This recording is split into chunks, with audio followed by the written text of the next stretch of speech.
የለውበትም እጅን አውጣ ካለ ልሞክረው አይባልም። እግዚአብሔር ሉዓላዊ የፈለገውን ነው የሚያደርገው። እግዚአብሔር ሉዓላዊ አምላክ ነው። አዎ እጄ ልኬ እጁን ጠምዝጄ የምፈልገውን አላስደርግም። ፈቃዴን ተጭኖኝ ይሰራል። እኔ የምፈልገውን የጸለይኩትን ያቀድኩትን የሚያደርግ የኔ ጉዳይ አስፈጻሚ አይደለም እግዚአብሔር። ጸሎት ልክ የሚሆነው እኔ የምፈልገውን ስጸልይ ሳይሆን የእግዚአብሔርን ፈቃድ ስጸልይ። የኔ ፍላጎት ከእግዚአብሔር ፈቃድ ጋር ከተስማማ መልስ አለ። የኔ ፍላጎት ከእግዚአብሔር ፈቃድ ጋር ካልተስማማ 50 ዓመት ብጸልይ እድሜ ቢያልቅ አይመለስ። ጸሎታችሁ በጣም ቶሎ እንዲመለስ ከእግዚአብሔር ፈቃድ ጋር የተስማማ ጸሎት ጸልዩ። እኔ ባሪያ ነኝ አንተ ጌታዬ ነህ ብላችሁ ጀምሩ ስትጸልዩ። እግዚአብሔር ሆይ ምን መሰለህ ብላችሁ አንዳንድ ጸሎቶቻችን የ5 ደቂቃ እንዳይሆኑ ትዝ ያላችሁ ሰዓት ብቻ እግዚአብሔር ሆይ ክብርህን ግለጥ ብላችሁ ስትነሱ ደግሞ ሌላ ነገር እንዳታስቡ። የበለዛ ባያፈራ ከወይን ተክል ፍሬ ባይገኝ የወይራ ዛፍ ፍሬ ባይሰጥ እርሻዎችም ሰብል ባይሰጡ የበጎች ጉሮኖ እንኳ ባዶም ቢቀር ላሞችም በበረት ውስጥ ባይገኙ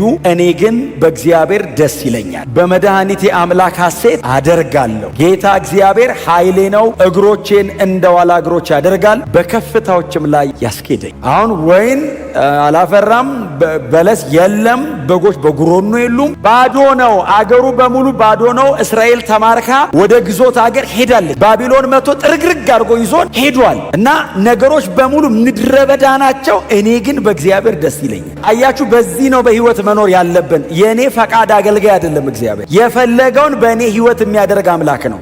እኔ የምፈልገውን የጸለይኩትን ያቀድኩትን የሚያደርግ የኔ ጉዳይ አስፈጻሚ አይደለም እግዚአብሔር። እግዚአብሔር ሉዓላዊ አምላክ ነው። አዎ እጄ ልኬ እጁን ጠምዝጄ የምፈልገውን አላስደርግም። ፈቃዴን ተጭኖኝ ይሰራል። እጅግ አመፀኛና ክፉ ነፍሰ ገዳይ የሆኑ የሄዱበትን ከተሞች በሙሉ አፈር ክምር የሚያደርጉ ጨካኞችን ሕዝቤ ነው ባልከው በእስራኤል ላይ እንዲሰለጥኑና እንዲማርኩ እንዴት ታደርጋለህ?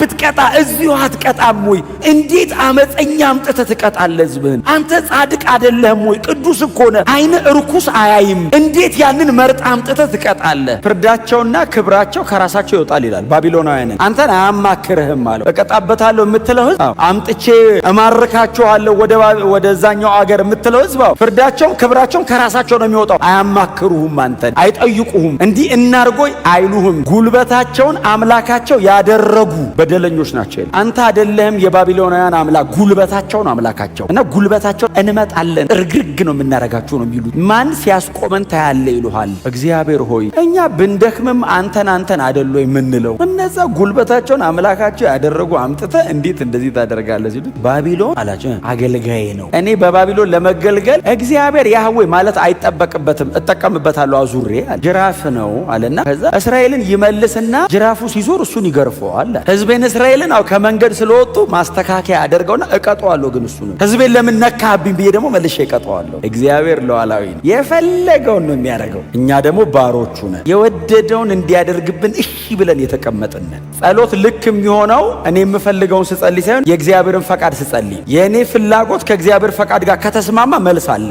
የእኔ ፍላጎት ከእግዚአብሔር ፈቃድ ጋር ካልተስማማ 50 ዓመት ብጸልይ እድሜ ቢያልቅ አይመለስም። ጸሎታችሁ በጣም ቶሎ እንዲመለስ ከእግዚአብሔር ፈቃድ ጋር የተስማማ ጸሎት ጸልዩ። እኔ ባሪያ ነኝ አንተ ጌታዬ ነህ ብላችሁ ጀምሩ ስትጸልዩ። እግዚአብሔር ሆይ ምን መሰለህ ብላችሁ እንዳትጀምሩ። እንደሱ ወደ ጎን ነው፣ ወደ ላይ አምላክ ነው፣ ወደ ታች ፍጡር ነው። እሱ ከምድር አፈር ያበጀኝ ነው። ስለዚህ በብዙ አክብሮት ነው የምጠጋው። ስጠጋውም የልቤን ልነግረው ሳይሆን ምንድን ነው የምታስበው በዚህ ጉዳይ ላይ ነው የምለው። የለውበትም እጅን አውጣ ካለ ልሞክረው አይባልም። በጣም ስለሚወደን ነው አይደል አንዳንድ ነገር ተመካክረን እንስራ የሚለን እንጂ እሱ ሉዓላዊ የፈጠረንም ያዳነንም ለክብሩ ነው። ሲፈጥረን ለክብሩ ነው፣ ያድነንም የጸጋው ክብር ይመሰገን ዘንድ። ስለዚህ በዚህ ፕሮግራም ውስጥ ነው እግዚአብሔርን ማምለክም መከተልም ማገልገልም መገልገልም ያለብን። ክርክር አለብኝ፣ አዎ። ሙግት አለብኝ፣ አዎ። እግዚአብሔርን አጥብቄ ይዤዋለሁ፣ አዎ። እስኪመለስ ድረስ በመጠበቅ ላይ ቆም። እግዚአብሔር በየትኛው ሰዓት እንደሚመጣ አይታወቅም። በየትኛው ሰዓት መጥቶ እግዚአብሔር መፍትሄ እንደሚያደርግ አይታወቅም። ቆሜ ጠብቀዋለሁ። እያጉረመረሙ ሊሆን ይችላል። ጻድቅ በኃጢአተኛ ሲገፋ እንዴት ዝም ትላል? የዕንባቆም ጮት ያው ህዝቡ ውስጥ ያለ ማጉረምረም ስለሆነ ጻድቅ በኃጢአተኛ እየተገፋ ነው። በይሁዳ መካከል ሁሉም ኃጢአተኛና አመፀኛ አይደለም። የተወሰኑ ቅሬታዎች አሉት እግዚአብሔር እና እየተጉ እየለመኑ ራሳቸውን እያማጠኑ ምድሪቷ ላይ ካለው አመፅ ጋር ያልተባበሩ ደግሞ ጻድቃን አሉ እና ከዚህ ሁሉ ጋር አብረው ሲጨፈለቁ እንዲህ ዝም ትላለ ለሚለው ለዚህ ጩኸቴ እግዚአብሔር የሚመልስልኝ ለመስማት በመጠበቂያ ላይ ቆማለሁ። ጉዳዩ ፐርሰናል አይደለም። የኔና የእግዚአብሔር ብቻ ሳይሆን የይሁዳና የባቢሎንም ጭምር ነው። እንደ ኔሽን የተመረጠ ህዝብ አለ፣ ቅሬታ የተደረገ ህዝብ አለ። አዎ፣ ስለዚህ ህዝብ ጉዳይ ነው እየተከራከርኩ ያለው። ያለሁት። ነገሩ ሞር አቴንሽን ይፈልጋል። ብቅ ብዬ አይቼ አልመጣም ማለት ነው ብዬ አልመለስም። እቆያለሁ። እግዚአብሔር እስኪመጣ ወራት ሊያስጠብቀኝ ይችላል። እግዚአብሔር እስኪመጣ ዓመታት ሊያቆየኝ ይችላል። እቆያለሁ። ረጅም ሰዓት በያዛችሁት ጉዳይ ላይ ጊዜ መውሰድ። አንዳንድ ጸሎቶቻችን የ5 ደቂቃ እንዳይሆኑ ትዝ ያላችሁ ሰዓት ብቻ እግዚአብሔር ሆይ ክብርህን ግለጥ ብላችሁ ስትነሱ ደግሞ ሌላ ነገር እንዳታስቡ። ዕንባቆም እንደዚህ ያለ እቆያለሁ በዚህ ጉዳይ ላይ የሚመልስልኝን ለመስማት። እኔ ብዙ ጊዜ ማነሳት አንዲት ሴት አለች። ሉቃስ ወንጌል ምዕራፍ 18 ላይ ያለችዋ ሴት ትዝ ትላችኋለች። መበለት ናት፣ ብቸኛ ናት፣ ቀጥሎስ ድሃ ናት። በአንዲት ከተማ አንድ ዳኛና አንዲት መበለት ነበሩ። ዳኛው አለ እግዚአብሔርን አይፈራም፣ ሰውን አያፍርም። እቺ ሴት ደግሞ መበለት ናት፣ ምንም የሌላት ባዷን የቀረች መበለት። ከዛ እቺ ሴት መጣችና ከባለጋራዬ ጋር አለችው ምን ሊያረጋት ይችላል እያሉ ይጠብቃሉ ደቀ መዛሙርት ማለት ነው። ኬዙን ኢየሱስ አልተናገረውም፣ ጽናቷን ነው የተናገረው። ምንድነው ኬዙ አይደለም ኢየሱስ እያስተማረ ያለው እንዲህ ብላችሁ ጸልዩ ሳይሆን የምትጸልዩበትን ፐርሲስታንስ ነው። በጽናት በየዕለቱ እየመጣች ከባላይ ጋር ፍረድልኝ ትለው ነበር አለ ኢየሱስ። ከዛ ዳኛውም አለ ጌታ ኢየሱስ ምንም እግዚአብሔርን ባልፈራ ሰውንም ባላፍር እየመጣች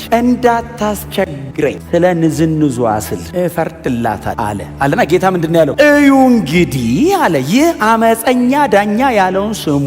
ስለ ጭቅጭቋ ሲል ከፈረደላት እግዚአብሔርማ ለምርጦቹ እንዴት ፈጥኖ አይፈርድላቸውም? ኢየሱስ እያወራ ያለው ሳታቋርጡ ዘወትር ጸልዩ። ፐርሲስታንስ ሳታቋርጡ መቼ ዘወትር እስከ መቼ? እስኪመለስ በመጠበቄ ላይ እቆማል። ስለ ክርክሬ የሚመልስልኝን አውቅ ዘንድ እጠብቀዋል፣ እቆያለሁ አለ። ስለ ጽናት፣ ስለ ክርክር፣ ስለ አቋም፣ ስለ ትህትና ሲል እግዚአብሔር የልቡን ይነግርሃል። የልቡን ነገሩ ይቀየራል አይደለም፣ ሊያደርግ ያለውን ግን ይነግርሃል። እቀይረዋለሁ ላይል ይችላል። አትሊስት ግን ዲዛይኑን ያስረዳል። አካሄድ፣ ጽናት፣ ትህትና እዚህ ላችኋል። አክዓብ አመፀ እና እግዚአብሔር መጣና በኤልያስ በኩል እንደዚህ ያለው አክዓብ አለው አቤት በጣም አመፀሃል ሲል በቃ ትሞታለህ ሲል ንስሐ ገባ አይደለም የሚለው። አክዓብም ቀስ ብሎ ሄደ የሚል ቃል አለ። እኔ አንብቤ ቀስ ብሎ ሄደ። ይንቀዠቀዥ ነበር ማለት ቱር ነበር የሚለው ቀስ እያለ ሲል እግዚአብሔር መጣን ኤልያስን እንደዚህ ያለው ኤልያስ ሆይ አለው። አቤት ሲለው አክዓብን ይኸው አለው። አይ ቲንክ ኤልያስ እንትን ላይ ሆኖ መንገድ ላይ አየሁ መሰለኝ። እንዲህ ሲል ቀስ ብሎ ሄደ አለው። አዎ ሲለው በቃ ባንተ ዘመን አላረግም በለው። ቀስ ብሎ ስለሄደ አልተንቀዠቀዠም ብሎ ይጮህ። ነገሩን የምታደርጉበት ልብና በነገሩ ላይ ያላችሁ አትኩሮት እግዚአብሔር ወደ እናንተ መልስ ይዞ እንዲመጣ ያደርገዋል። ዕንባቆም እግዚአብሔርን አውቆታል። ባይዞ ኬዙ በጣም ከባድ ቢሆንም እጠብቀዋለሁ። ለምን መሰላችሁ? አሁን ተመልሼ ገብቼ ከተማ መሃል አብሬያቸው የሚያደርጉትን ባደርግ ለውጥ የለውም። እግዚአብሔርን ብጠብቀው ግን በመጣበት ሰዓት እንደሚቀይረው አውቃለሁ። ታዲያ ነገሩ እንዳለ ሆኖ እኔ ከእግዚአብሔር ጋር ነኛል፣ እቆያለሁ። መጠበቂያ ላይ ቆሚያ ቶሎ አልመለስ እቆያለሁ። አሁን ከሆነ ቦታ መጥቶ የሚያድነን የሆነ አካል አንጠብቅም። ኢየሱስ ከሰማይ ይመጣል፣ ወደ ሀገራችን እንሄዳለን። ጻድቅ በእምነት በሕይወት ይኖራል። ለዘላለም ከጌታ ጋር የምንኖርበት መንገዱ ይሄ ብቻ።